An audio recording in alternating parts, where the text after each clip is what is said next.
Here on the Domino's post-game report, I am Adam Cavalier alongside Carson-Newman head men's basketball coach Chuck Benson. Chuck, a game where sluggish at times, especially defensively. LR was getting good looks and knocking them down, but you call a timeout. 17 minutes, 8 seconds left in the second half after Lenoir-Rhyne goes up by 8. What was said to reset things for your Eagles and go on a 23-4 run after that timeout?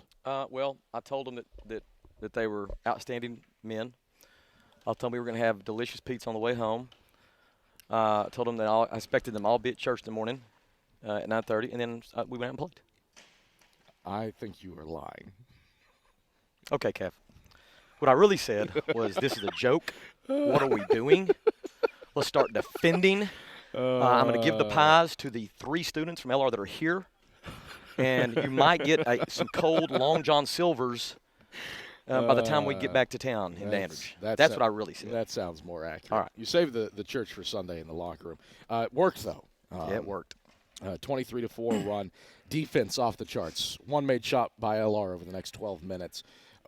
Was it effort that you adjusted to, or was there anything stylistically that you adjusted with? We were struggling. We've got a couple things we do defensively, and we were struggling doing the one we do primarily, and so we made an adjustment, and the guys responded to that adjustment. Lenoir-Rhyne and I were just talking about it coming up here, that we did a better job of protecting the interior and did a better job of containing the ball, and then that's one side of the ball, but then we made some baskets. We got stops and made baskets, and that's the reason we were able to get some separation there. The rebounding picks up too. LR, a team that not something they're really known for. They stayed step for step with you for a good chunk of the game until that stretch, and a lot of it felt like came on seconds and thirds for your team. Yeah. Well, guys had multiple effort guys on both ends of the court, but our guys know that rebounding is a separator, and our guys that are designated to go get offensive rebounds, I thought did a better job the second half. Of course, we would have preferred a larger overall rebound margin, but LR's a team that's hungry, and they're searching for some things too, and we knew they were going to be ready to play, man. I mean, they just had a great win at home the other night, and this is, as you and I both know, it's always a challenging place to play. And lo and behold, you get here, and to make it extra difficult, the legend himself, the coach, John Lentz, was in the building. And he came and talked to me before the game and, put a little extra pressure on the situation.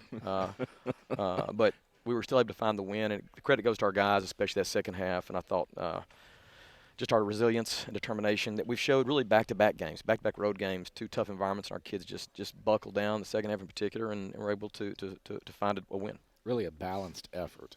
Trip Davis, 17. Ran his 5th career double-double. Stay unbeaten all time when Rindire has a double-double with 15 points, 10 boards. Did you hear that? We've never lost a good double-double, so now we know what the magic is. Get double-doubles every game, all right? No pressure. Rindire is sitting down to our right. Great instructions, Chuck. E.J. Bush sniffed a double-double, 12 points, 9 rebounds. Just sniffed it? Sniffed it. It was close. With a rebound away. I like that. Sniffing double-doubles. Tyler Bowen's quality minutes off the bench with 7 points as Bryant Thomas battled through foul trouble. Yeah. What about the totality of your team today, especially offensively? Well, like you said, I mean, it was very much spread amongst a bunch of people. Of course, I felt like our guys that needed to do what they needed to do did what they needed to do, and guys like Wren, Tripp finally's got that rust off of him after being out for more or less a month. We like seeing that. As you said, Bryant struggled a little bit, but EJ, sometimes he plays like he's ET, but EJ really gave us solid minutes. And more than that, there was a great deal of poise he demonstrated that he knows what winning time situations where he wasn't rushed, and he did a good job leading there when we had to get the ball up the court and make some good decisions. He was a big part of that. TJ Neesmith did similar things tonight to what he did in Hope Fieldhouse with 17. He's nice. Good gracious. Very much so. Yeah. But Nas Tyson came in averaging 7.5 a night. Had that, it felt like in the first 2 media timeouts of the first half. Finishes with a very efficient 21. Yeah. But Jalen Johnson, who was the leading scorer, 1 point on a free throw. Yeah. And 0 of 7 from beyond the arc. and obviously 0 from the field as Yeah. well. What did you do to put the clamps down on him, as well as Kevin Kangu? I thought our guys were much more aware, maybe of who's who. But as I've told you, it's a lot less for us about who is who, and a lot more about limiting shot types. And I thought the first half, because of the way we were defending, they had a variety of shot types. I thought the second half they did not have as wide a variety of shot types, and that goes back to the decisions we made. And our guys, it's a win, but it wasn't especially first half, wasn't a great performance. But when you can win and have a great possibility to learn and be better from it, then that's the best situation. I think we will get better from this. This is a Lenoir-Rhyne team that this season, again, I can't state it enough, much better than a 4-win team. No question. I don't even understand it because I mean we've played them twice and they've got good players. They do good. They run good stuff, good actions, good schemes. Thankfully we got the series sweep this year. But if they ran off 5, 6, 7 in a row right now, I wouldn't bat an eye. I wouldn't be one bit surprised. But the flip of that, and part of why that's surprising, they take such good care of the basketball. Yeah. 11th in the country in fewest turnovers, 9 a game. They've only had double-digit turnovers 5 times this season. Now 6 with today. 11 steals, second double-digit steal game of the season for your crew. Yeah. What did you do to create that pressure and cause some chaos against a team that's normally pretty ball secure? Well, I mean, look at the lineup. Tripp with 3 of them, Wren with 3 of them, Luke with 2 of them, EJ with 2 of them.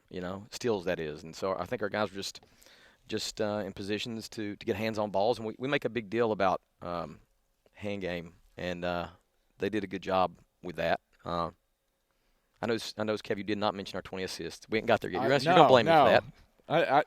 Let me take my time. We did get 20 road assists, which means this is probably a 27 Holt Fieldhouse assist. Jeremy Zalak and company, they do a job there we go. on stats. I like it. 20 assists.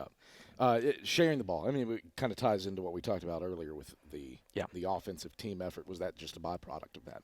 Well, that's a big thing we talk about. Trust, one of our core values. We have guys that trust each other, care about each other, love each other, and know that we collectively are better than us individually. So the ball moves, and our guys are to be credited for doing that. All right, Chuck. Pleasure as always. Congrats on another road win and a 4-0 start to 2022. Thanks, Kev.